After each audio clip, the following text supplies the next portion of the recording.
la gracia de Dios, bajo la ley.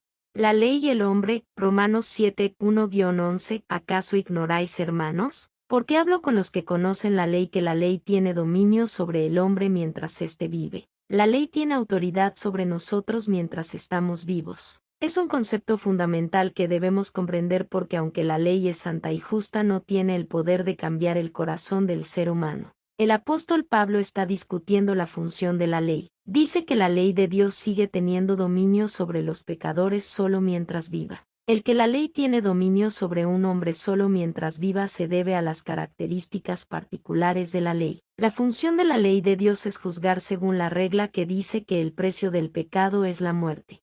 Esta regla establece que una persona ante la ley, sea quien sea, si tiene pecados no puede evitar la muerte. Nos muestra nuestra debilidad y nuestra tendencia al pecado, pero no puede hacer nada para liberarnos de ella. Pablo dijo: la ley se enseñorea del hombre entre tanto que éste vive. Por tanto, para que un pecador sea librado del dominio de la ley, primero debe morir según los estatutos de Dios, y debe ser devuelto a la vida al creer en la justicia de Dios. La ley de Dios es una verdad tan clara que a través de los estatutos de esta ley de Dios debemos darnos cuenta y admitir que todo el mundo está destinado a ir al infierno por sus pecados.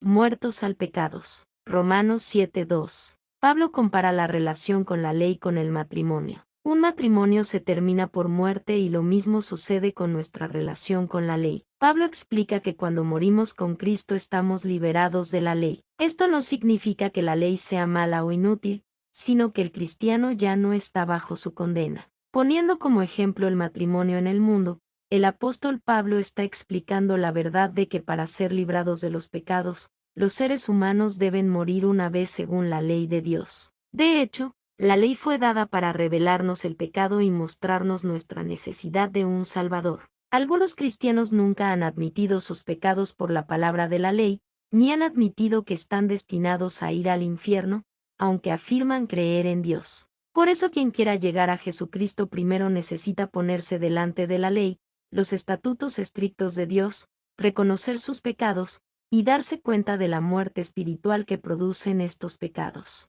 El apóstol Pablo dijo: pero si el marido muere, ella queda libre de la ley del marido. Entonces, ¿cómo podemos morir a nuestros pecados? Creyendo en el bautismo de Jesucristo y su sangre derramada en la cruz. Al creer en esto, podemos morir a nuestros pecados y podemos conseguir la justicia de Dios.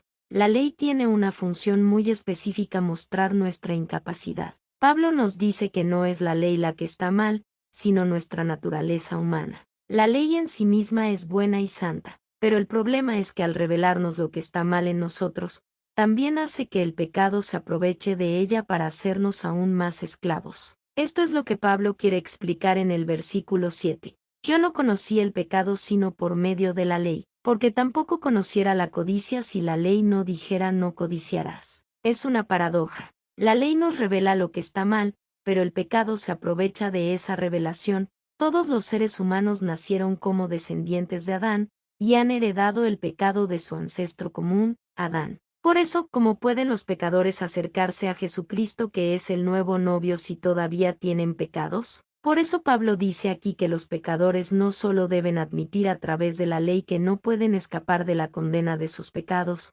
sino que también deben admitir que están muertos espiritualmente por sus pecados. Solo entonces pueden recibir a Jesucristo, el nuevo novio. La ley no puede salvarnos si en lugar de liberarnos solo nos muestra nuestra incapacidad de cumplirla. Al ver nuestra incapacidad, el pecado se aprovecha para atarnos aún más. Cuanto más tratamos de cumplirla, más evidentes se vuelven nuestras fallas. En otras palabras, la ley, en vez de darnos vida, hace más evidente en nuestra muerte espiritual.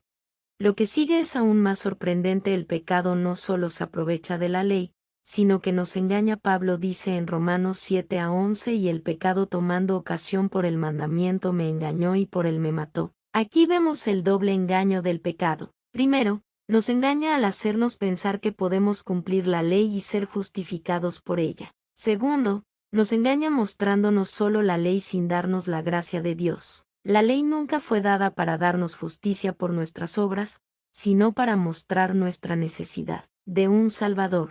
La ley en sí misma no puede cambiar el corazón del ser humano. Es como un espejo que refleja nuestra condición, pero no tiene el poder de limpiarnos. Si creemos en la justicia de Dios como Pablo, moriremos a los pecados que nos han atado y seremos liberados de la ira de la ley. Cuando Pablo y la gente estos tiempos que cree en la justicia de Dios, sirven a Dios, no le sirven con la ley, sino que le sirven con la justicia conseguida por su fe en el Evangelio del agua y el Espíritu. Quien tiene la fe que sirve a Dios correctamente, los que sirven a Dios por la ley no están sirviendo a Dios, sino que están sirviendo a su propia carne. En contraste, los que sirven a Dios poniendo su fe en la verdad del Evangelio del agua y el Espíritu, donde se revela la justicia de Dios, sirven a Dios haciendo su obra justa, es decir, predicando el Evangelio del agua y el Espíritu que salva a los pecadores del pecado por todo el mundo, y librando a la humanidad del pecado.